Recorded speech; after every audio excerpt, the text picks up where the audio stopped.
Anda kembali bersama kami di Kompas Pagi Saudara, dan kali ini kita akan ulas harian Kompas edisi 11 Januari 2024. Ini ada berita dengan judul Megawati, kekuasaan itu tidak langgeng. Nah, ini juga ada fotonya saudara yang memperlihatkan Ketua Umum PDIP Megawati saat HUT PDIP ke-51 kemarin di Lenteng Agung, Jakarta Selatan. Ini menyajikan berita utama pernyataan Ketua Umum PDIP yang menyatakan bahwa kekuasaan itu tidak langgeng. Megawati mengingatkan soal tak langgengnya kekuasaan ini saat memberikan pidato pada pembukaan perayaan HUT ke-51 PDIP Rabu kemarin. Megawati juga menyebut semua yang diraih PDIP saat ini terjadi karena adanya dukungan rakyat. HUT ke-51 PDIP bertema Satyam Eva Jayate, saudara, atau kebenaran pasti menang. Nah, menurut Megawati, ia mencermati dinamika adanya pergeseran dalam penyelenggaraan pemilu, yakni untuk melanggengkan kekuasaan. Presiden Joko Widodo juga diketahui kali ini tak menghadiri peringatan HUT PDIP karena sedang dalam kunjungan kerja ke Filipina. Ini kali pertama Presiden Joko Widodo tak hadir dalam acara utama partai. Megawati sendiri tak menyinggung sama sekali ketidakhadiran Presiden Jokowi selama pidato politiknya. Kemudian kita bergeser ke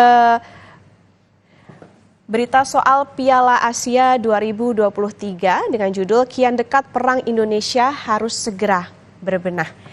Dari ajang Piala Asia 2023 pekan depan, saudara, harian Kompas melaporkan situasi persiapan timnas Indonesia yang harus segera berbenah setelah dibantai 5-0 dalam pertandingan uji coba melawan Iran pada Selasa lalu.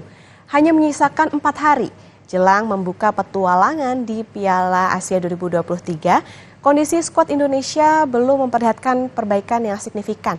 Lini belakang terlalu keropos dan gemar memberikan lawan gol mudah.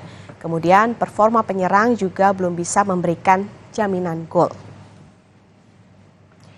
Dari halaman muka kita bergeser ke halaman 15. Ini dia berita dengan judul Kendaraan Bodong Dijual ke Timor Leste.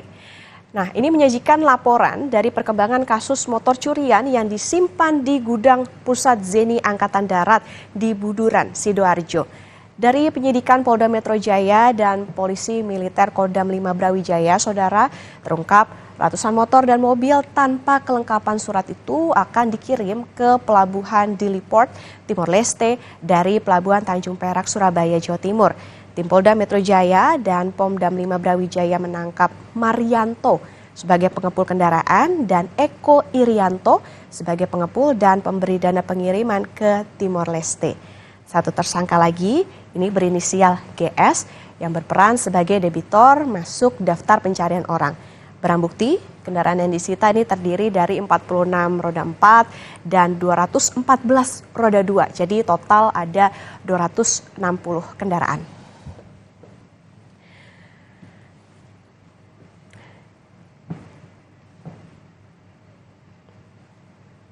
Informasi tadi, saudara, dan sejumlah artikel menarik lainnya bisa Anda baca di harian Kompas edisi hari ini 11 Januari 2024 atau berlangganan kompas.id.